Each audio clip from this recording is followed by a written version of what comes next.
ദൈവമക്കളെന്ന് വിളിക്കപ്പെടുന്നു. ഇതാണ് അതിന്റെ പൂർത്തീകരണം. അവർ ദൈവങ്ങളെന്ന് വിളിക്കപ്പെടുന്നു. ദൈവവചനം ആരടുത്തേക്ക് പോകുന്നുവോ അവർ ദൈവങ്ങളെന്ന് വിളിക്കപ്പെടുന്നു. ഹല്ലേലൂയ. സ്വരമുയർത്തി പറഞ്ഞേ ഹല്ലേലൂയ. യോഹന്നാന്റെ സുവിശേഷം 10-ാം അധ്യായം 35-ാമത്തെ വാക്യം. യേശുക്രിസ്തു സ്വയം ദൈവമാണെന്ന് പറയുകയും ആ ദൈവത്തിന്റെ അവകാശത്തിലേക്ക് നമ്മെ കൂട്ടിക്കൊണ്ടുവരികയും ചെയ്തതാണ് ഈ പ്രമാണത്തിന്റെ പൂർത്തീകരണം. നമ്മളത് മനസ്സിലാക്കണം. നമ്മൾ ചിലർക്കാരല്ല, നമ്മൾ ദൈവത്തിന്റെ മക്കളാണ്. ഈ മക്കൾ എന്ന സ്ഥാനത്തേക്ക് നമ്മെ എടുത്തുയർത്തുകയാണ് ഈ പ്രമാണത്തിന്റെ പൂർത്തീകരണം. Hallelujah, hallelujah. ഇതെപ്പോ സംഭവിക്കും? ലോകാവസാനത്തിൽ സംഭവിക്കും. 1 യോഹന്നാൻ 3-ാം അധ്യായം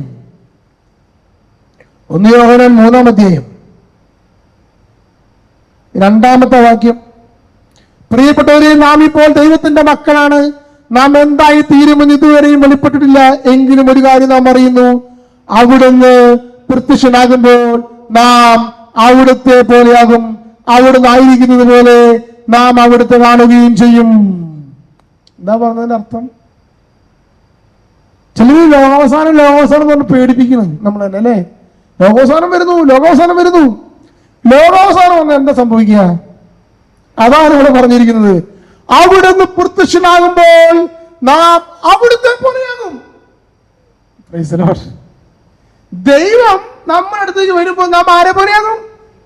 ദൈവത്തെ പോലെയാകും. അവിടുന്ന് ആയിരിക്കുന്ന പോലെ നാം ആയിരിക്കുകയും ചെയ്യും. കാരണം എന്താ? ദൈവത്തിന്റെ ഛായയിലും സാദൃശ്യത്തിലാണ് മനുഷ്യനെ സൃഷ്ടിച്ചത്. അപ്പൊ ഈ നിയമത്തിന്റെ പൂർത്തീകരണം എന്ന് പറയുന്നത് നമ്മെ ദൈവമക്കളാക്കി ദൈവമാക്കി മാറ്റുന്ന ഒരു പ്രവൃത്തിയാണ്. നിസ്സാര കാര്യമല്ലെന്ന്. Hallelujah, hallelujah. സ്വരമേർത്തി പറഞ്ഞേ ഹല്ലേലൂയ. ഇത് നിങ്ങൾ എവിടെയെങ്കിലും പ്രഘോഷിക്കണം കേട്ടിട്ടുണ്ടോ? ഇതാണ് സുവിശേഷം. ഇതിലേക്ക് എത്തുമെന്ന് നമ്മെ കുറിച്ചുള്ള ദൈവത്തിന്റെ ആ ഇഷ്ടം പറയുന്നതാണ് സുവിശേഷം. ഇതല്ലേ പ്രസംഗിക്കപ്പെടേണ്ടത്. വിഗ്രഹാരാധനയെ കുറിച്ചല്ല പറയേണ്ടത്. ഞാനും നിങ്ങളും ദൈവമാകാൻ പോവുകയാണ്. ആ വലിയ സത്യം മുൻനിർത്തിയിട്ടാണ് മറ്റൊന്നിനെയോ നോക്കി നാം ദൈവം എന്ന് വിളിക്കുന്നത്. അത് എത്രയോ വിചിത്രമായ സംഭവമാണ് 1-ാം പ്രമാണ ലംഘനത്തിൽ നാം ചെയ്യാൻ പോകുന്നത്. യേശുക്രിസ്തു ഈ പ്രമാണത്തെ പൂർത്തീകരിച്ച പ്രകാരമാണ്. ഈ 2-ാം പ്രമാണം ദൈവത്തിന്റെ നാമം വൃഥ ഉപയോഗിക്കരുത്. ഇതല്ലേ പ്രമാണം. അപ്പൊ അതിനു മുമ്പുള്ള വിഷയം എന്താ? അതിനു മുമ്പ് ദൈവത്തിന്റെ നാമത്തെ നിന്ദിച്ച് സംസാരിക്കുന്നു. അതാണ് ലംഘനം. Hallelujah, hallelujah. എന്നാൽ അതിന്റെ ഈ ദൈവത്തിന്റെ തിരുനാമം വൃഥ ഉപയോഗിക്കരുത് എന്നുള്ള പ്രമാണം വന്നപ്പോ എന്ത് ചെയ്യാണ്? ദൈവത്തിന്റെ നാമം ഉപയോഗിക്കുന്നില്ല. യഹൂദരൊക്കെ ദൈവത്തിന്റെ നാമം ഉപയോഗിക്കില്ല, തീരെ ഉപയോഗിക്കില്ല. അവർക്ക് ദൈവം വെളിപ്പെടുത്തി കൊടുത്ത നാമം യാഹ്വേ എന്നാണ്. ഞാൻ തന്നെ യാഹ്വേ. ആ നാമം കണ്ട അവർ ഭയക്കും. ബൈബിളിലെ അവർ എഴുതിയെടുത്തൊക്കെ എന്ത് പറയുമ്പോ യാഹ്വേ YHWH എന്ന് യാഹ്വേ എന്നുള്ള വാക്ക് അത് എഴുതിയെടുത്തൊക്കെ അവരെന്ത് ചെയ്യുന്നറിയാമോ?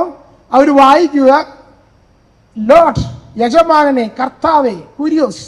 ഗ്രീക്കിലേക്ക് ട്രാൻസ്ലേറ്റ് ചെയ്തപ്പോൾ അതെല്ലാം കുര്യോസ് എന്നാണ് തർജ്ജമ ചെയ്തത്. YHWH, കുര്യോസ്. ഗ്രീക്കിലെ വാക്കാണ് കുര്യോസ്. അത് മലയാളത്തിലേക്ക് തർജ്ജമ ചെയ്തപ്പോൾ എന്താണ് അതിന്റെ അർത്ഥം? കർത്താവ്. അതാണ് നമ്മുടെ ബൈബിളിൽ കാണുന്ന കർത്താവ്. ഇപ്പൊ യാഹ്വേ എന്നുള്ള പദം ഗ്രീക്കിലേക്ക് മാറിയപ്പോൾ എന്തായി മാറി? കർത്താവ്. യജമാനെ എന്നാണ് ദൈവത്തെ വിളിക്കുന്നത്. യജമാനൻ, ലോർഡ്. ഇംഗ്ലീഷിലാണെങ്കിൽ ലോർഡ് എന്നുള്ള പദം ഉപയോഗിക്കാം. നമ്മുടെ ബൈബിളിൽ കർത്താവായ ദൈവമേ എന്ന പദമാണ് ഉപയോഗിക്കുന്നത്. ഗ്രീക്ക് മുഴുവൻ യാഹ്വേ. YHWH എന്ന പദം കണ്ടാൽ അതിനർത്ഥം എന്താണ്? യാഹ്വേ, ഞാൻ തന്നെ, ദൈവത്തിന്റെ നാമം. അപ്പൊ അവരിത് പറയാൻ ഭയപ്പെട്ടിരുന്നു. ഈ പറയാൻ ഭയപ്പെട്ട ഈ നാമത്തെ നോക്കിയിട്ട് യഹൂദന്മാരെ ലോർഡ് കർത്താവ് എന്ന് വിളിച്ചെങ്കിൽ യേശു ക്രിസ്തു ആ നിയമത്തെ പൂർത്തീകരിക്കാൻ പോവാ. ദൈവത്തിന്റെ തിരുനാമം വൃത്തം ഉപയോഗിക്കുന്ന നിയമത്തെ പൂർത്തീകരിക്കാൻ പോവാ. ശിഷ്യന്മാർ യേശുവിനോട് ചോദിച്ചു, നീ ദൈവത്തെ പ്രാർത്ഥിക്കുന്നുണ്ടല്ലോ, ഞങ്ങളെയും പ്രാർത്ഥിക്കാൻ പഠിപ്പിക്കണമേ. അപ്പൊ കർത്താവ് പറഞ്ഞു, ഞാൻ പിതാവിന്റെ പുത്രനാ, നിങ്ങളും മക്കളാ, നിങ്ങളും വിളിച്ചോ. നീ ലോഡൊന്നും വിളിക്കണ്ടെന്ന്, നീ നിങ്ങൾ എന്ത് വിളിച്ചാ മതി? പിതാവെന്ന് വിളിച്ചോ, അപ്പാന്ന് വിളിച്ചോ. ആഭാ, നമ്മൾ വീട്ടിൽ അപ്പാന്ന് വിളിക്കണ പോലെ യേശു ക്രിസ്തു വിളിക്കുക, ആപ്പാന്ന് ദൈവത്തെ. അതുപോലെ വിളിച്ചോ. ദൈവത്തിന്റെ പരിശുദ്ധമായ നാമത്തിൽ ബന്ധം കൊടുക്കുന്നു. അതുവരെ ബന്ധത്തെ ബഹുമാനം പോരാ. നിങ്ങളൊന്ന് വിളിക്കുന്നത് സ്വർഗസ്ഥനായ ഞങ്ങളുടെ പിതാവ് അപ്പച്ച, അപ്പ എന്ന് വിളിക്കേ. ഇതാണ് ആ നിയമത്തിന്റെ പൂർത്തീകരണം. Hallelujah, hallelujah, hallelujah, hallelujah. അതുകൊണ്ട് യേശു എന്ന് പറഞ്ഞു, 2-3 പേർ എന്റെ നാമത്തിൽ ഒരുമിച്ച് കൂടുമ്പോൾ ഞാൻ അവരുടെ മധ്യേ ഉണ്ടായിരിക്കും. എന്റെ നാമത്തിൽ നിങ്ങൾ പിശാചുകളെ പുറത്താക്കും. എന്റെ നാമത്തിൽ നിങ്ങൾ പാപം മോചിക്കപ്പെടും. ഉപയോഗിക്കേ, നാമം ഉപയോഗിക്കേ. അതുവരെ വൃത്തം ഉപയോഗിക്കരുത് നിയമമാണെങ്കിൽ യേശു എങ്ങനെ പൂർത്തീകരിക്കുന്നത്? നാമം ഉപയോഗിക്കേ, പിശാചിനെ പുറത്താക്കേ, പാപം മോചിക്കേ. പ്രാർത്ഥിക്കുമ്പോൾ ഞാൻ നിങ്ങളുടെ മധ്യം ഉണ്ടായിരിക്കും. നാമം ഉപയോഗിക്കേ. അത് ഭക്തിയിലും ബഹുമാനത്തിലും ഉപയോഗിക്കാൻ പഠിക്കണം. Hallelujah, hallelujah. വ്യത്യാസം മനസ്സിലാകുന്നുണ്ട്? പൂർത്തീകരണവും ലംഘനവും കൽപ്പനയും നമ്മളിത് മനസ്സിലാക്കണം. 3-ാം പ്രമാണം കർത്താവ് ദിവസം പരിശുദ്ധമായി ആചരിക്കണം. യഹൂദന്മാർ സാബത്ത് വളരെ കഷ്ടപ്പെട്ടിട്ട് ആചരിച്ചിരുന്നു അല്ലേ? എന്തൊക്കെ ചെയ്തിരുന്നവര്? എല്ലാ മൃഗങ്ങൾ ഭക്ഷണമൊക്കെ റെഡിയാക്കി വെച്ചു കൊടുക്കും, അവര് വെറുതെ കുത്തിരിക്കും, ഒന്നും ചെയ്യല. യേശു ക്രിസ്തു ചെയ്തു? സാബത്തിൽ രോഗികളെ സുഖപ്പെടുത്തി. യേശു ക്രിസ്തു പറഞ്ഞ വചനമുണ്ട്. എന്താ വചനം? എന്റെ സ്വർഗസ്ഥനായ പിതാവ് ഇപ്പോഴും പ്രവർത്തന നിരതനാണ്, ഞാനും പ്രവർത്തന നിരതനാണ്. ഹല്ലേലൂയ. അത് എന്തിനുള്ള ആഹ്വാനമാണ്? നന്മ പ്രവർത്തികൾ ചെയ്യുവാൻ, കാരുണ്യപ്രവർത്തികൾ ചെയ്യുവാൻ, ഒരുമിച്ച് കൂട്ടായി ഒരുമിച്ചിരുന്ന് പ്രാർത്ഥിക്കുവാനുള്ള വിളിയാണ്. അതിനുള്ള വിശ്രമമാണ്. ലംഘനം എന്ന് പറഞ്ഞാൽ എന്താ? സാബത്തെ ലംഘിക്കുക എന്ന് പറഞ്ഞു കഴിഞ്ഞാൽ ആ ദിവസങ്ങളിൽ യാതൊരു ബഹുമാനം കൊടുക്കാതെ പണിക്ക് പോകുന്നു, മറ്റു കാര്യങ്ങൾ ചെയ്യുന്നു. എന്നാൽ അത് നന്മ പ്രവൃത്തിയിലേക്ക് മാറ്റുമ്പോൾ അതിന്റെ പൂർത്തീകരണമാണ്. Hallelujah, hallelujah. മാതാപിതാക്കളെ ബഹുമാനിക്കുക എന്ന നിയമമുണ്ട് അല്ലേ? മാതാപിതാക്കളെ ബഹുമാനിക്കുക. ഈ പ്രമാണം ഞാൻ നേരത്തെ പറഞ്ഞു, കുർബാൻ വഴിപാടെന്ന് കൊടുത്താൽ മതി എന്ന് വിചാരിക്കുമ്പോൾ യേശു ക്രിസ്തു അല്ല, നിന്റെ അപ്പനിൽ നിന്നും അമ്മയിൽ നിന്നും ഒന്നും നിനക്ക് കിട്ടിയില്ലെങ്കിലും നീ അവരെ നോക്കാൻ കടപ്പെട്ടവരാണ്. Hallelujah, hallelujah. വ്യഭിചാരം ചെയ്യരുത്, അടുത്ത പ്രമാണം. വ്യഭിചാരം ചെയ്യരുതെന്ന് പറഞ്ഞാൽ ആ പ്രവൃത്തി ചെയ്യാതിരുന്നാൽ പോരെ. ഇതായിരുന്നു യഹൂദന്മാർ വിചാരിച്ചിരുന്നത്.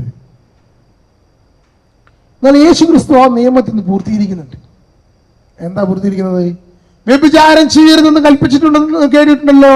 എന്നാൽ ഞാൻ നിങ്ങളോട് പറയുന്നു, ആസക്തിയോടെ സ്ത്രീയെ നോക്കുന്നവൻ ഹൃദയത്തിൽ അവളുമായി വ്യഭിചാരം ചെയ്തു കഴിഞ്ഞു. ഞാൻ നിങ്ങളോട് ചോദിക്കാൻ പോവുക.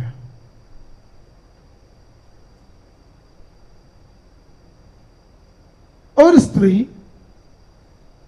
കുറച്ച് അല്പവസ്ത്രധാരിയായി യാത്ര ചെയ്യുന്നു. പുരുഷന്മാർ അവളെ നോക്കുന്നു. ആരുടെ ഭാഗത്താണ് തെറ്റ്? ആരുടെ ഭാഗത്താണ് തെറ്റ്? യേശു ക്രിസ്തുവിന്റെ കാഴ്ചപ്പാടിൽ ആരുടെ ഭാഗത്താണ് തെറ്റ്? യേശു ക്രിസ്തുവിന്റെ കാഴ്ചപ്പാടിൽ ആരുടെ ഭാഗത്താണ് തെറ്റ്? പുരുഷന്റെ ഭാഗത്ത്. യേശു ക്രിസ്തു എവിടെയെങ്കിലും ബൈബിളിലെ സ്ത്രീകൾ അല്പവസ്ത്രം ധരിക്കരുതെന്ന് പറഞ്ഞിട്ട് എഴുതിയിട്ടുണ്ടോ? പറഞ്ഞിട്ടുണ്ടോ? പറഞ്ഞിട്ടില്ല. ഏദൻ തോട്ടത്തിലെ നിയമം ആദം ഹവ്വയും നഗ്നരായിരുന്നു. ഏദൻ തോട്ടത്തിലെ നിയമം നടന്നത്. നമ്മൾ സ്വർഗത്തിൽ മുമ്പ് തുണി എടുക്കുന്നതാണോ വിചാരിക്കുന്നത്?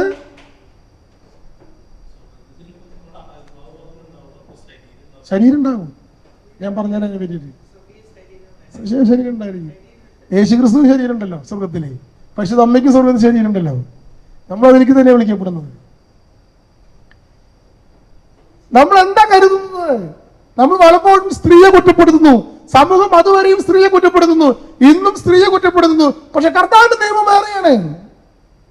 എന്റെ അമ്മയോ പെങ്ങളാണ് നടക്കുന്നതെങ്കിൽ എനിക്ക് എന്തെങ്കിലും ആസക്തി ഉണ്ടാകുമോ?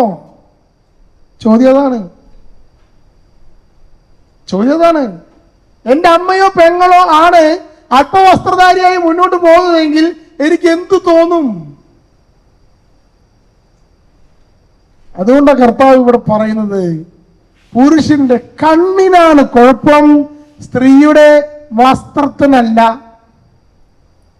അതാണ് അൾട്ടിമേറ്റ് ട്രൂത്ത്. ഇതിലേക്ക് എത്ര നമ്മെ കൊണ്ട് പറ്റുമോ? പറ്റുകയില്ല. അതുകൊണ്ട് നമ്മൾ എന്ത് പറയുന്നു? സ്ത്രീകൾ മാന്യമായി വസ്ത്രധാരണം ചെയ്യണം. മനസ്സിലാവുന്നുണ്ടോ? ഏറ്റവും ആദ്യത്തെ ഫെമിനിസ്റ്റ് ക്രിസ്തുവാണ്. യേശുക്രിസ്തുവാണ് ആദ്യത്തെ ഫെമിനിസ്റ്റ്. ഇതൊക്കെ ലോകത്തോട് വിളിച്ചു പറയുന്നത് യേശുക്രിസ്തുവാ.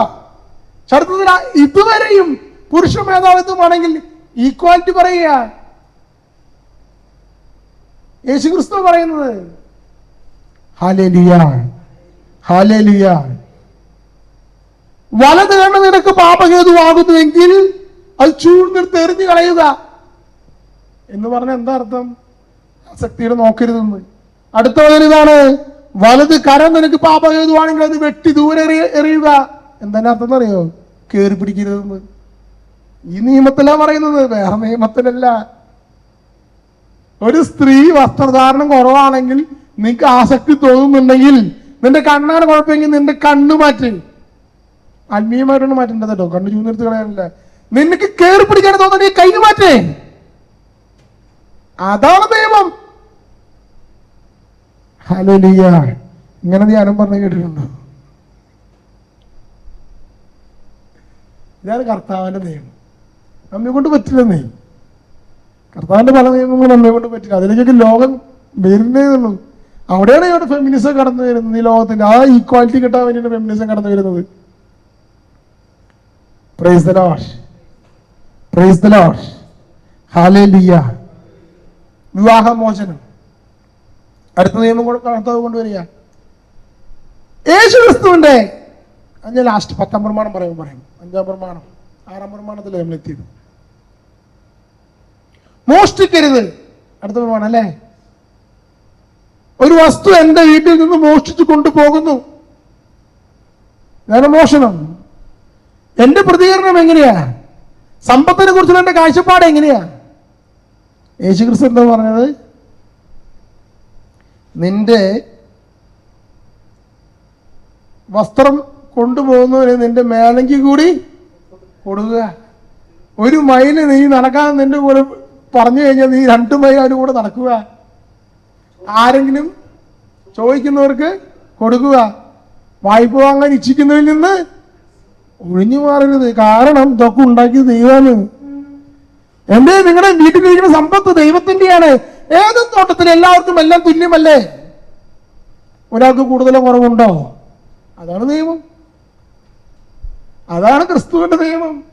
അതുകൊണ്ട് എന്റെ സമ്പാദ്യത്തിൽ നിന്ന് ആരെങ്കിലും കൊണ്ടുപോയി കഴിഞ്ഞാൽ കർത്താവ് അവന് അത് ലഭിക്കണമെന്ന് ആഗ്രഹിക്കുന്നു, കൊണ്ടുപോകട്ടെ എന്ന് വിചാരിക്കുന്നതാണ് യഥാർത്ഥമായ സത്യം.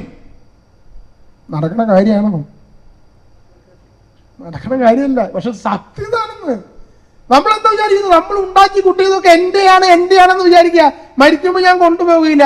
പക്ഷെ കർത്താവ് പറയണത് ഇതെല്ലാവർക്കും ഈക്വലാണ്. അതുകൊണ്ടാണ് സമ്പത്ത് നമ്മുടെ കയ്യിൽ അധികം ഉണ്ടെന്ന് തോന്നുകയാണെങ്കിൽ, അല്ലെങ്കിൽ സമ്പത്ത് നമ്മൾ ഒരു അപരനെ കാണുമ്പോൾ അവനില്ല എങ്കിൽ അതവൻ കൊടുക്കാൻ നമ്മൾ കടപ്പെട്ടവരാണ്. അതാവ് മോഷ്ടിച്ച പോലും കുഴപ്പമില്ല പറയണത്. മോഷ്ടിക്കരുത്, അതാണ് പ്രമാണം. അതിന്റെ പൂർത്തീകരണ പറഞ്ഞത്. സമ്പത്ത് ഞാൻ സ്വരുകൂട്ടി വെച്ചിട്ട് അവൻ എൻ്റെ കയ്യിൽ നിന്ന് മോഷ്ടിക്കാൻ വരുമ്പോൾ ഞാനാണ് യഥാർത്ഥ കള്ളനെന്ന് എനിക്ക് മനസ്സിലാവണം. യേശു സക്കേവൂസിന്റെ വീട്ടിലേക്ക് കയറി. അവിടെ കയറി കഴിഞ്ഞപ്പോൾ യേശു കടന്നു വന്നപ്പോൾ അവന് മനസ്സിലായി, ഇതാണ് നിയമം, ദൈവരാജ്യത്തിന്റെ നിയമം, സമ്പത്തിന്റെ നിയമം ഇന്നതാന്ന് മനസ്സിലായി. അവൻ എന്ത് ചെയ്തത്? തനിക്കുള്ളതെല്ലാം വിറ്റ് ദരിദ്രർക്ക് കൊടുത്തു.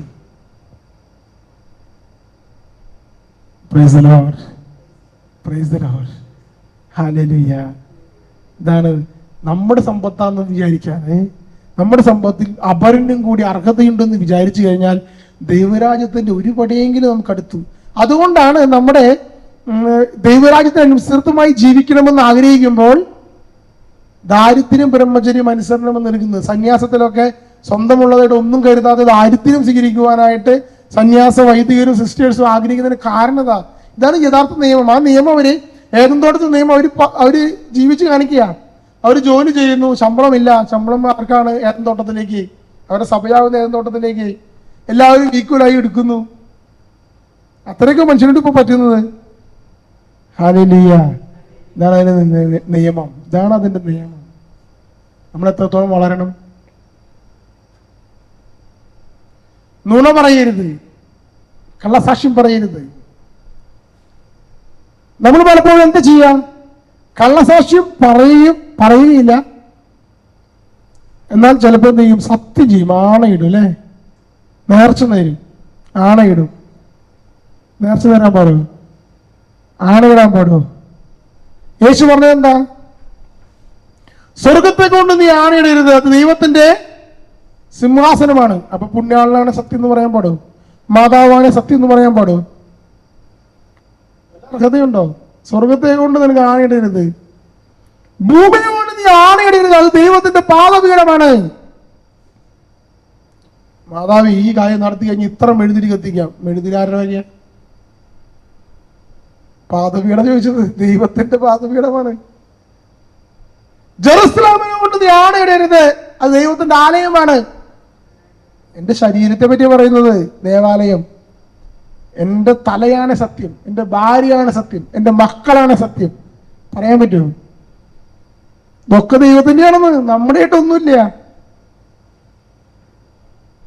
നിങ്ങളുടെ വാക്കുകൾ അതേ എങ്കിൽ അതേ, അല്ല എങ്കിൽ അല്ല. നുണ പറയണ്ട.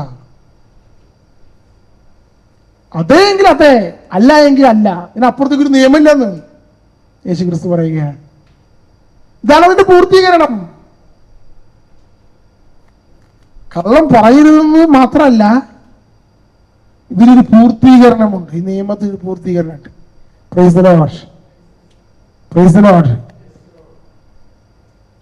അടുത്തത്, അന്യന്റെ വസ്തുക്കൾ മോഹിക്കരുത്. ആ പ്രമാണത്തിൽ എന്തായിരിക്കും അറിയാമോ? അതുവരെ അന്യന്റെ വസ്തുക്കൾ മോഹിക്കരുതാണെങ്കിൽ യഹൂദന്മാർക്ക് അതിനൊരു പ്രമാണമായിട്ട് അന്യന്റെ വസ്തുക്കൾ ഇന്ന തറവാട്ട് സ്വത്ത് എന്നൊക്കെ പറഞ്ഞുകൊണ്ടൊരു ഗോത്രത്തിന്റെ വക എന്ന് പറഞ്ഞുകൊണ്ട് മാറ്റങ്ങളുണ്ടല്ലോ. അത് കഴിഞ്ഞിട്ട് യേശു ക്രിസ്തു അത് പൂർത്തീകരിക്കുന്നത് എങ്ങനെയാണ്? അതിന് സഭയുടെ നിയമങ്ങളുണ്ട്. ഉദാഹരണത്തിന്, വായ്പ വാങ്ങാൻ ഇച്ഛിക്കുന്നതിൽ നിന്ന് ഒഴിഞ്ഞു മാറരുത്. മുസ്ലിംസ് അവർ ഡിബേറ്റ് ചെയ്യുമ്പോൾ അവർ പറഞ്ഞൊരു കാര്യമാണ് എന്തെന്നറിയാമോ? പലിശയ്ക്ക് കൊടുക്കരുതെന്ന് ഇസ്ലാം നിയമ, ശരിയ ലോയ. ക്രിസ്ത്യാനികളുടെ നിയമം എന്താ പറയും? പലിശയ്ക്ക് കൊടുക്കരുത്, പലിശ ഇല്ലാതെ കൊടുക്കണം. അങ്ങനെ ശരിയല്ലോ. ഈ ക്രിസ്ത്യാനികളുടെ നിയമം എന്ന് പറയും. നമ്മളൊക്കെ പലിശക്കാരും അല്ലേ? നമുക്ക് അങ്ങനെ നിയമമില്ല നമ്മുടെ വിചാരം അല്ലേ? പലിശക്കാരാണ് നമ്മളൊക്കെ. ഹല്ലേലൂയ. പലിശയ്ക്ക് കൊടുക്കരുത് എന്ന് പറഞ്ഞുകൊണ്ട് പലപ്പോഴും എൻ്റെ അടുത്ത് ഡിബേറ്റ് വന്നിട്ടുണ്ട്. ഇസ്ലാമിക സുഹൃത്തുക്കൾ വരാറുണ്ട്. അപ്പോൾ യഹൂദന്മാരുടെ ലോ അനുസരിച്ചിട്ട് സ്വദേശികൾക്ക്, അതായത് യഹൂദന്മാർക്ക് പലിശയ്ക്ക് കൊടുക്കരുത്, വിദേശികൾക്ക് പലിശയ്ക്ക് കൊടുക്കാം. 7 വർഷം കഴിഞ്ഞു കഴിഞ്ഞാൽ ഈ പൈസ കൊടുത്തത് 7ാം വർഷം സാപത്താണ്, പിന്നെ തിരിച്ചു വാങ്ങാൻ പറ്റില്ല.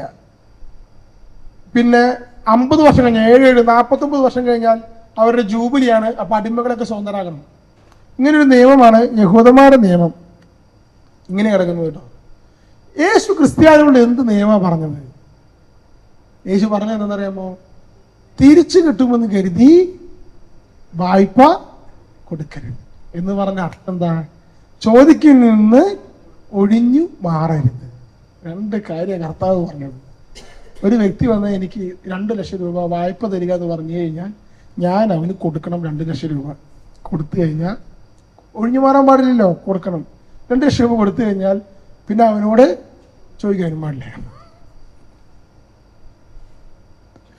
എൻ്റെ അടുത്തേക്ക് വന്ന് ആരും ചോദിക്കരുത്.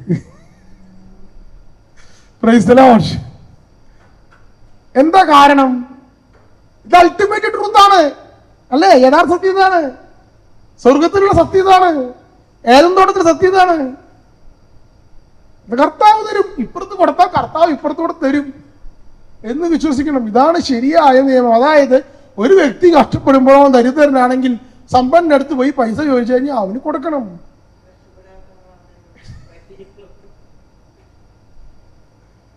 കൊടുക്കണമെന്ന് ഞാൻ കർത്താവ് പറയണത്. അതെ, അവിടെയാണ് നിയമനിർമ്മാണത്തിന്റെ ആവശ്യം. പക്ഷെ യഥാർത്ഥ സത്യം ഇതാണ്. യേശുക്രിസ്തുവിന്റെ മുമ്പിൽ നിയമം ഇതാണ്. ഇതാണ് സനാതന ധർമ്മം, സനാതന സത്യം. Hallelujah, hallelujah. ഇതിനെതിരെ നിൽക്കുന്ന പാപം എന്തൊക്കെയെന്ന് അറിയാമോ? സഹോദരന്റെ സ്വത്ത് തട്ടിയെടുക്കൽ, കുൽസിത മാർഗങ്ങളുടെ സഹോദരൻ സ്വത്ത് തട്ടിയെടുക്കൽ, കൂടുതൽ പണം ലഭിക്കുമെന്ന് കരുതി തട്ടിപ്പ് കേന്ദ്രങ്ങളിൽ നിക്ഷേപം നടത്തൽ, ചൂതാട്ടം നടത്തൽ, ലോട്ടറി. ചിലരൊക്കെ പറ്റിക്കാൻ വേണ്ടിയിട്ടല്ലേ ഇത്ര രൂപ ഇട്ട് കഴിഞ്ഞാൽ ഇത്ര രൂപ വർദ്ധിക്കും എന്നൊക്കെ പറഞ്ഞു വന്ന് എത്രയോ കേസുകളാണ് നമ്മൾ കേരളത്തിൽ പെടുന്നത്, ക്രിസ്ത്യാനികൾ തന്നെ പെടുന്നത്. ഇതൊക്കെ ഇതിന്റെ ലംഘനങ്ങളാണ് ഈ പാപത്തിന്റെ.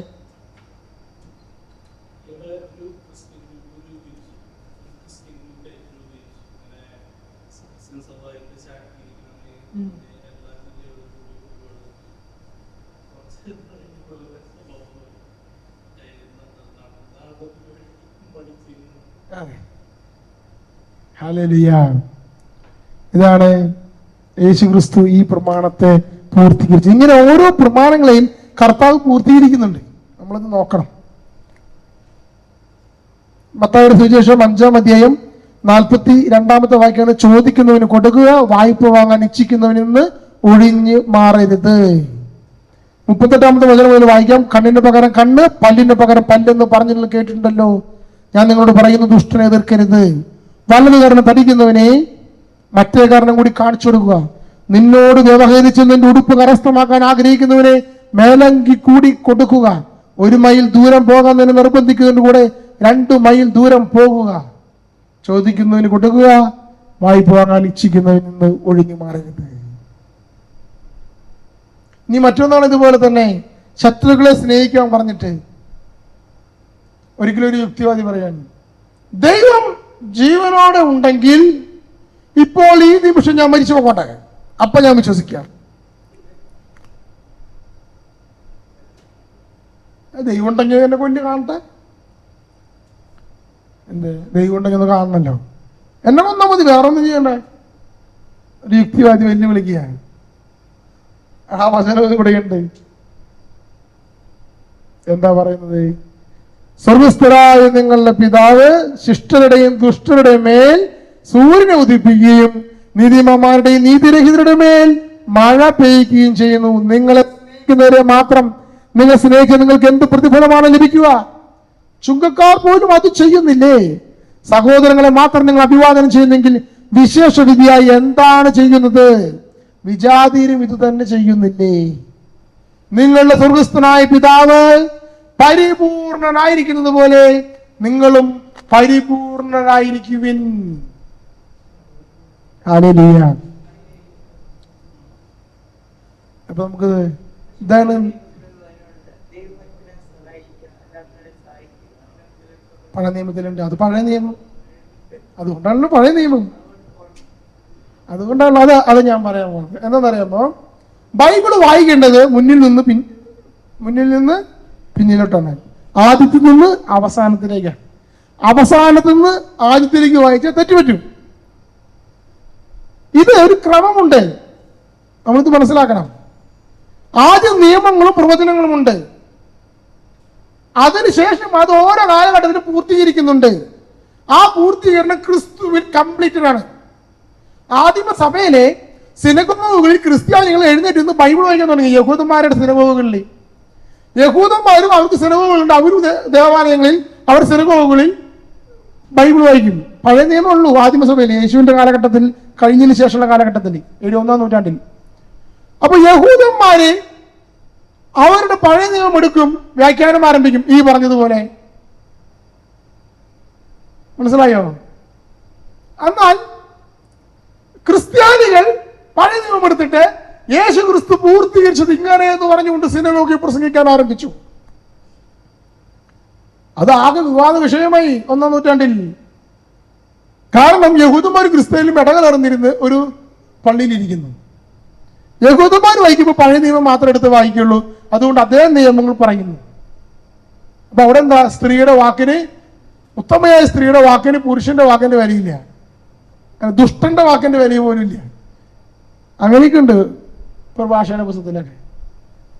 അപ്പൊ ഇത് കണ്ടിട്ട് ക്രിസ്ത്യാനികൾ എന്താ, യേശു ക്രിസ്തു ഇപ്രകാരം അത് പൂർത്തീകരിച്ചു എന്ന് പറഞ്ഞ് വ്യാഖ്യാനിക്കാൻ തുടങ്ങിയപ്പോൾ വലിയൊരു ക്ലാഷ് 1-ാം നൂറ്റാണ്ടിലുണ്ടായി. അവിടെ വെച്ചിട്ടാണ് യഹൂദ മതത്തിൽ നിന്ന് ക്രിസ്തു മതം പുറത്തേക്ക് വരുന്നത്. അതുവരെ യഹൂദ മതത്തിന്റെ ഉള്ളിലെ ക്രിസ്തു മതം. യഹൂദ മതത്തിന്റെ ഉള്ളിൽ നിന്ന് ക്രിസ്തു മതം പുറത്തേക്ക് വരാനുള്ള ഒരു കാരണം അതാണ്. അവരെന്നിട്ട് അവരുടെ പഴയ നിയമം ക്രോഡീകരിക്കാൻ ആരംഭിച്ചു. യേശു ക്രിസ്തു ഉപയോഗിച്ചിട്ടുള്ള സെപ്റ്റുജിന്റിലെ 7 പുസ്തകങ്ങൾ എടുത്തു കളയാൻ ആരംഭിച്ചു. 66 പുസ്തകം വാങ്ങിയിട്ട് അവര് നിജപ്പെടുത്തി. ഇതൊക്കെ ചരിത്രത്തിൽ കിടക്കുന്നത്. Hallelujah, hallelujah. അപ്പൊ യേശു ക്രിസ്തു ചെയ്യുന്നത് നിയമത്തെയും പ്രവചനങ്ങളെയും പൂർത്തീകരിക്കുക ചെയ്യുന്നത്. യേശു ക്രിസ്തു വരെ എന്താണ്? ഈ നിയമങ്ങളുണ്ട്, പ്രവചനങ്ങളുണ്ട്, പരിശുദ്ധാത്മാവില്ല. അതിന് പ്രത്യേകത. യേശു ക്രിസ്തുവിന് ശേഷം നമ്മുടെ ഉള്ളിൽ വസിക്കാൻ പരിശുദ്ധാത്മാവുണ്ട്. അപ്പൊ നിയമത്തിന്റെ പൂർത്തീകരണമുണ്ട്, പ്രവചനത്തിന്റെ പൂർത്തീകരണമുണ്ട്. ദൈവം മോശയ്ക്ക് 10 കൽപ്പന കൊടുത്തു.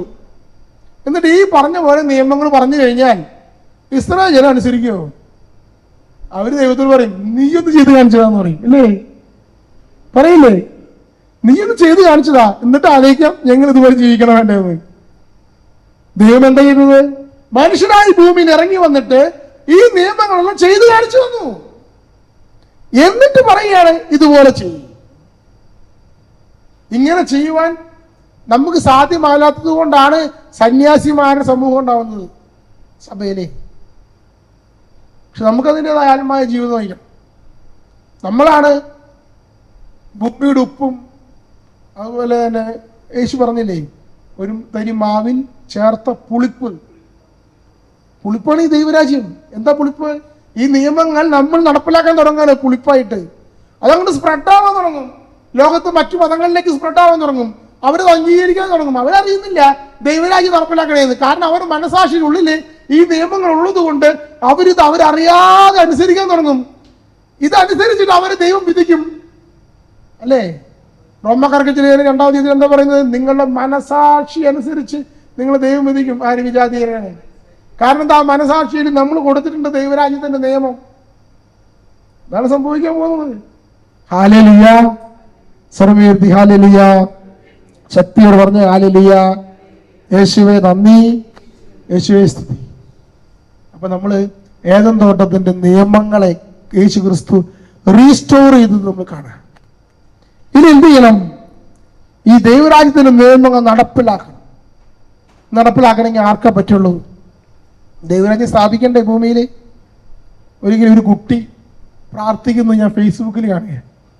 ആ കുട്ടിയുടെ പ്രാർത്ഥന പറയാനാണ്, ദൈവമേ ഞാൻ അങ്ങേ സ്തുതിക്കുന്നു. ഒന്ന് ശ്രദ്ധിച്ച്, ദൈവമേ, ആ കുട്ടിയുടെ പ്രാർത്ഥനയാണ്. ദൈവമേ ഞാൻ അങ്ങേ സ്തുതിക്കുന്നു, ആരാധിക്കുന്നു. ദൈവമേ ഈ ഭൂമിയെ മുഴുവൻ നിയന്ത്രിക്കുന്നതിന് ഓർത്ത് നന്ദി പറയുന്നു. അങ്ങാണല്ലോ എല്ലാം പരിപാലിക്കുന്നത്, അങ്ങേക്ക് നന്ദി ദൈവമേ. ഇവിടെ അടുത്ത പ്രാർത്ഥന വഴിമാറിപ്പോവാണ്. ദൈവമേ ഈ ലോകം മുഴുവൻ സാത്താന്റെ പിടിയിലാണ് കർത്താവേ. പാപമാണ് ലോകം മുഴുവൻ പടർന്നു നിൽക്കുന്നത്. അതുകൊണ്ട് കർത്താവേ ഈ സാത്താന്റെ പിടിയിൽ നിന്ന് ഈ ലോകത്തെ അങ്ങ് രക്ഷിക്കണമേ. ഭൂമിയിൽ നന്മ മാത്രം നിറയുവാൻ, പാപമെല്ലാം നീങ്ങുവാൻ ദൈവമേ അങ്ങ് ഇടപെടണമേ. അടുത്ത ലെവലിലേക്ക് കുട്ടിയുടെ പ്രാർത്ഥന വീണ്ടും മാറണേ. എങ്കിലും എന്റെ ദൈവമേ, എന്തിനാണ് സാത്താൻ ഈ അധികാരം ദൈവം കൊടുത്തത്? കുട്ടിയുടെ ഭാഷയിലാണ് പറയുന്നത്. എല്ലാ സാത്താന്റെ പിടിയാണല്ലോ, അങ്ങാണല്ലോ സാത്താന്റെ പിടിയിലേക്ക് ഇതൊക്കെ കൊടുത്തത്. എന്തിനാ കർത്താവേ അങ്ങ് സാത്താൻ ഇതൊക്കെ കൊടുത്തത്? എന്തിനാണ് അങ്ങ് സാത്താനെ സൃഷ്ടിച്ചത്? എന്തിനാണ് സാത്താൻ ഇതൊക്കെ കൊടുത്തത്? അങ്ങെങ്കിലും അങ്ങ് ചെയ്ത് ശരിയായിട്ടില്ല ദൈവമേ. പിന്നെ പ്രാർത്ഥന അങ്ങനെയായി. ദൈവം നീ ചെയ്ത് ഒട്ടും ശരിയായില്ല. എല്ലാം നീ സാത്താന് കൊടുത്തില്ലേ? അധികാരം മുഴുവൻ സാത്താന് കൊടുത്തില്ലേ? ദൈവമേ ഈ അധികാരം നീ എന്തിനാ കൊടുത്തത്? ദൈവമേ കൊടുക്കാതിരിക്കായിരുന്നില്ലേ? പിന്നെ എന്റെ പ്രാർത്ഥന അങ്ങനെ വേറിപ്പോയി. അതിനെ ട്രോളിക്കൊണ്ടാണ് യുക്തിവാദികൾ കമന്റ് ഇട്ടത്. ഫേസ്ബുക്ക് പോസ്റ്റ് ഇങ്ങനെയാ, ഒരു കുട്ടിയുടെ പ്രാർത്ഥന, നിഷ്കളങ്കമായി കുട്ടിയുടെ പ്രാർത്ഥന. ഞാൻ കുറച്ചുകൂടി കടുപ്പത്തിൽ എൻ്റെ ഭാഷയിലാണ് പറഞ്ഞത്. പക്ഷെ ആ കുട്ടി നിഷ്കളങ്കമായി പ്രാർത്ഥിക്കുന്നത് ഇങ്ങനെയാണ്. ഫസ്റ്റ് അവൻ ദൈവത്തിന് പ്രാർത്ഥിച്ചു. സെക്കൻഡ് സ്റ്റെപ്പിൽ ദൈവമേ പിശാചിന്റെ കയ്യിലാണ് രക്ഷിക്കണം എന്ന് പറഞ്ഞു. തേർഡ് സ്റ്റെപ്പില് ദൈവത്തെ പഠിച്ചു. എന്തിനാ പിശാചിന്റെ കയ്യിൽ ഇത് കൊടുക്കാൻ പോയി? ഹല്ലേലൂയ. ഭൂമിയുടെ അധികാരം പിശാചിന്റെ കയ്യിലാണോ? പിശാചിന്റെ കയ്യിലാണോ? പിശാചിന്റെ കയ്യിലാണെങ്കിൽ ഭൂമിയുടെ സ്ഥിതി എന്തായിരിക്കും? നരകമായിരിക്കും. ഭൂമിയുടെ നരകമായി മാറിയിട്ടുണ്ടാകും. അധികാരം ആരുടെ കയ്യിലാണ്? മനുഷ്യന്റെ കയ്യിൽ. മനുഷ്യൻ എന്ത് ചെയ്തു? ശ്രദ്ധിക്കണേ. ദൈവം അധികാരം മനുഷ്യന് കൊടുത്തു. മനുഷ്യനാണ് പേരിട്ടത്. സകലത്തിന്റെയും പേരിട്ടു. അപ്പൊ എല്ലാവരുടെ അധികാരം മനുഷ്യനാണ്. മനുഷ്യൻ എന്ത് ചെയ്തു? ഈ അധികാരം കൊണ്ടുപോയി ആർക്ക് കൊടുത്തു? പിശാചിന് കൊടുത്തു. നീ പറഞ്ഞതാണ് ശരി, ഈ നന്മത്തിന്മേൽ വൃക്ഷത്തിന്റെ പഴം തിന്നു കഴിഞ്ഞാൽ മരിക്കില്ലെന്ന് പിശാച് പറഞ്ഞു, അതാണ് ശരി എന്ന് മനുഷ്യൻ പറഞ്ഞപ്പോൾ മനുഷ്യൻ ആരുടെ കയ്യിലേക്ക് പോയി? പിശാചിന്റെ കയ്യിലേക്ക് പോയി. അപ്പൊ ദൈവം കൊടുത്ത അധികാരം ദൈവം നേരിട്ട് പിശാചിന് കൊടുത്തതാണോ? അല്ല. ദൈവം മനുഷ്യന് കൊടുത്തു.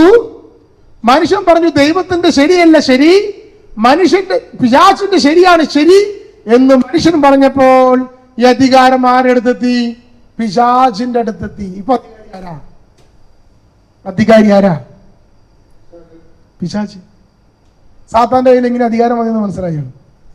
അതോടുകൂടി ഈ ലോകത്തിന്റെ അധികാരി പിശാചായി മാറി, സാത്താനായി മാറി. അതുകൊണ്ടാണ് മരുഭൂമിയിലെ പരീക്ഷയില് യേശുവിന്റെ അടുത്ത് പിശാച് എന്ന് പറയുക, ഒരു വലിയ മലമുകളിൽ നിർത്തിയിട്ട് പറയുക, ഈ കാണുന്നത് മുഴുവൻ എന്റേതാണ്. പിശാച് പറയുക. അത് ആരുണ്ടാക്കിയത്? ദൈവം. ഇപ്പൊ ആരുടെ കയ്യിലാണ്? പിശാചിന്റെ കയ്യിൽ. എങ്ങനെ എത്തി? മനുഷ്യനാ കൊടുത്തത്. Hallelujah, hallelujah. അപ്പോൾ ഈ പിശാചിന്റെ കയ്യിൽ നിന്ന് ഈ അധികാരം തിരിച്ചു പിടിക്കണം. വേണ്ടേ? വേണ്ടേ? അതാർക്കേ പറ്റൂ? അതാർക്കേ പറ്റൂ? ദൈവത്തിന് പറ്റില്ല. ദൈവം മനുഷ്യന് കൊടുത്തല്ലോ. ദൈവം മനുഷ്യനാണ് കൊടുത്തത്. ദൈവം കൊടുത്ത് തിരിച്ചെടുക്കില്ല. ദൈവം അധികാരം മനുഷ്യന് കൊടുത്തു. ആര് തിരിച്ചു പിടിക്കണം? മനുഷ്യൻ തിരിച്ചു പിടിക്കണം. ഏത് മനുഷ്യൻ, ഏതെങ്കിലും ഒരു മനുഷ്യൻ, ഏതെങ്കിലും ഒരു മനുഷ്യൻ, മനസ്സിലാവുന്നുണ്ടോ? ഏതെങ്കിലും ഒരു മനുഷ്യൻ പിശാചിന്റെ ശരിയല്ല ശരി, ദൈവത്തിന്റെ ശരി മാത്രമാണ് ശരി എന്ന് പറഞ്ഞാൽ ഈ അധികാരം ആരുടെ കയ്യിലേക്കെത്തും? ആ മനുഷ്യന്റെ കയ്യിലേക്കെത്തും. വിഷയം മനസ്സിലായോ? ഏതെങ്കിലും ഒരു മനുഷ്യൻ പിശാചിന്റെ ശരിയല്ല ശരി, ദൈവത്തിന്റെ ശരിയാണ് ശരി എന്ന് പറഞ്ഞാൽ ഈ അധികാരം ആരുടെ കയ്യിലേക്കെത്തും? ആ മനുഷ്യന്റെ കയ്യിലേക്കെത്തും. അപ്പോൾ രക്ഷ ആർക്കേ പറ്റൂ? മനുഷ്യനെ പറ്റൂ. പോയിന്റ് 1. രക്ഷ ആർക്കേ പറ്റൂ? മനുഷ്യനെ പറ്റൂ. മനസ്സിലാവുന്നുണ്ടോ? ആ മനുഷ്യൻ എങ്ങനെയാണ് രക്ഷിക്കേണ്ടത്? എങ്ങനെയാണ് രക്ഷിക്കേണ്ടത്? രക്ഷ എങ്ങനെയാ പോയത്? ദൈവത്തിന്റെ ശരിയല്ല ശരി, പിശാചിന്റെ ശരിയാണ് ശരി എന്ന് പറഞ്ഞെടുത്താണ് രക്ഷ പോയത്. തിരിച്ചു പിടിക്കേണ്ടത് എങ്ങനെയാണ്? പിശാചിന്റെ ശരിയല്ല ശരി, ദൈവത്തിന്റെ ശരി മാത്രമാണ് ശരി എന്നൊരു മനുഷ്യൻ പറഞ്ഞാൽ രക്ഷ അവന്റെ കയ്യിലെത്തി. പിന്നെ അവന്റെ കയ്യിൽ അധികാരം, അവന്റെ മേൽ പിശാചിന് അധികാരമില്ല. പിശാചിന് അധികാരമില്ലാത്തൊരു മനുഷ്യൻ കടന്നു വരികയാണ്. ഇങ്ങനെയാണ് രക്ഷിക്കുന്നത്. യേശുക്രിസ്തു കുരിശിൽ തൂങ്ങി മരിച്ച് രക്ഷിച്ചു നമ്മൾ പ്രാർത്ഥിക്കും. യേശുക്രിസ്തു കുരിശിൽ തൂങ്ങി മരിച്ച് എങ്ങനെ രക്ഷിക്കണേ? ഒരാൾ 2000 കൊല്ലം മുമ്പ് കുരിശുമ തൂങ്ങി മരിച്ചു കഴിഞ്ഞാൽ രക്ഷ കിട്ടുമോ? ഈ അധികാരം പിടിച്ചെടുക്കണം. പിതാവിന്റെ ഇഷ്ടം മാത്രം ശരിയെന്ന് പറഞ്ഞപ്പോൾ യേശു ക്രിസ്തു ഗത്സമനോട് എത്തിച്ചു പറയാ, എന്താ പറഞ്ഞത്? പിതാവേ, കഴിയുമെങ്കിൽ ഈ പാനപാത്രം എന്നിൽ നീങ്ങിപ്പോകട്ടെ, എങ്കിലും എന്റെ ഇഷ്ടമല്ല അങ്ങയുടെ ഇഷ്ടം നിറവേറട്ടെ. ആദം എന്ത് പറഞ്ഞു? നിന്റെ ശരിയല്ല, ഈ നന്മ തിന്മകളുടെ ശരി ഞാൻ തീരുമാനിക്കുമെന്ന് ആദം പറഞ്ഞപ്പോൾ യേശു എന്ത് പറഞ്ഞു? എന്റെ ഹിതമല്ല നിന്റെ ഹിതം നിറവേറട്ടെ എന്ന് പറഞ്ഞപ്പോൾ ഇതാ ശരി തീരുമാനിക്കുകയാണ്. നന്മ തിന്മകളുടെ പക്ഷത്തിന്റെ പഴമാണ് അവിടെ വന്നത്. അതിനെതിരെ പിശാച് വെറുതെ നിൽക്കൂ? വെറുതെ നിൽക്കില്ല. പ്രഭുത്വങ്ങൾ, അധികാരങ്ങൾ, ആധിപത്യങ്ങൾ, സ്വർഗീയങ്ങളിൽ വസിക്കുന്ന ദുരാത്മാക്കൾ എല്ലാം കൂടി യേശുവിനെ തടുക്കും, ദൈവത്തിന് ഇഷ്ടം നിറവേറാതിരിക്കാൻ. എങ്ങനെയാ നടക്കുക? പ്രഭുത്വങ്ങൾ അവനെ കൊല്ലാൻ നോക്കും. ആരാ പ്രഭുത്വങ്ങൾ? പുരോഹിതന്മാർ. അവരെ കൊല്ലാൻ നോക്കുക, കയ്യപ്പാസും അന്നാസും. അധികാരങ്ങൾ, പീലാത്തോസ് കുരിശുമേൽ തറയ്ക്കാൻ വിധിക്കുന്നു, അവൻ ദൈവത്തിന് ഇഷ്ടം നിറവേറ്റരുത്. ആധിപത്യങ്ങൾ എന്താണ്? ഓരോ ഇസങ്ങളും, ഇസങ്ങൾ. സ്വർഗീയങ്ങളിൽ വസിക്കുന്ന ദുരാത്മാക്കൾ ആരാണ്? യൂദാസ്, കർത്താവിന്റെ കൂടെ നിന്നവൻ. എല്ലാവരും ശ്രമിക്കും. സകല തിന്മശക്തി, എന്താണ് തിന്മശക്തികൾ? ഇതെല്ലാം യേശു ക്രിസ്തുവിനെതിരെ പോരടിച്ചതിന്റെ ഫലമാണ് കുരിശുമരണം. ഹല്ലേലൂയ.